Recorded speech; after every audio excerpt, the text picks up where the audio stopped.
All right, Brett Bosley here on Media Monday, joined again by sophomore third baseman Jay Jabs from the baseball team. And Jay, you guys got off to such a hot start this season, 16 in a row to begin the season. So we'll kind of back up a little bit and start with that. So talk about the hot start. How did it come about? Yeah, we just put runs together. We had multi-hit games all the time. We average almost 10 runs a game, so that wins games right there. But then to back all that up, our pitching staff has been unbelievable, like lower than a .1 or 1 ERA on the whole team, and it's still going. So everything's just going together with the whole team. Exactly. And now talk about your trip to North Carolina this past week. You finished 6-1, the only loss coming against Mount Olive. But then you come back the next day and beat them pretty handedly, 10-1. So talk about the trip and who you faced, and then talk about that win against Mount Olive. Yeah, so we went down there. We played some good teams early in the week, but it was so nice just getting down there. It was like 70 degrees every day, a lot different than like 10 up here. So yeah. Just that alone put us in like the baseball mood, atmosphere, everything, and the wheels just kept rolling. We confidently beat some of the teams down there and had some close ones. Fell down a little bit, but pulled through and won the games. And then the first loss to Mount Olive was a tough one. It was by 1 run. We were right there the whole game, but we just, first time in the season, couldn't put everything together. But rolling into the next day, we played them at their home field.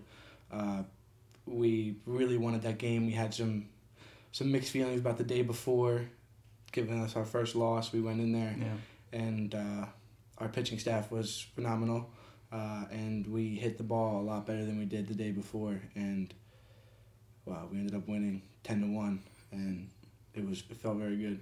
Yeah, and then you have 4 home runs over the week.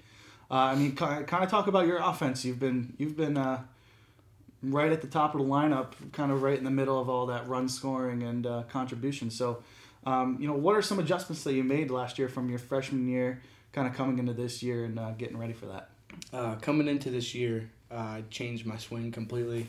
All the coaches helped out with that.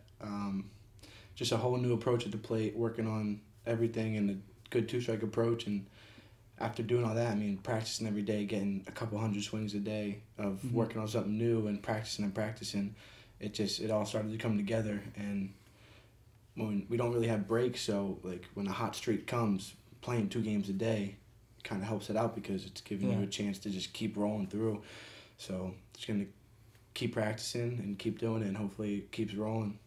Exactly. Now, you mentioned your pitching staff and how wonderful they've been. Kind of elaborate on that a little bit, especially, Mike London's really kind of emerged as somebody leading the staff right now. And he's only a sophomore, kind of coming off a year where he didn't pitch that much. And then kind of the rest of your staff, and Paul Cavelli, Connor Gleason, and Miles Sheehan has also come in and as a transfer and been very successful. After losing 2 senior pitchers last year, we were hoping for a couple people to step up this year to fill their shoes. And speaking of Mike London, he took that and added one to that. He is doing unbelievable this year, and I can't see why it won't continue. He's just going to keep doing what he does. And O'Rourke and Gleason and Cavelli, all them, they're all doing unbelievable. Like I said, combined, I don't think the team has an ERA above 1 right now. And it's hard to lose games if your pitching staff doesn't give up a run. So if they keep doing what they're doing and our hitters keep doing what we're doing, I see a long season ahead of us. All right, and now we'll just kind of wrap it up here. And on Media Monday, we ask everybody to share a little bit of a fun fact about themselves. So what would be a nice little fun fact about Jay Jabs? I just love baseball. Keep it simple right there. So that's why he's here, folks. So Jay, keep the tires rolling, and we'll see how everything works out. Thanks for joining us here on Media Monday. Thank you.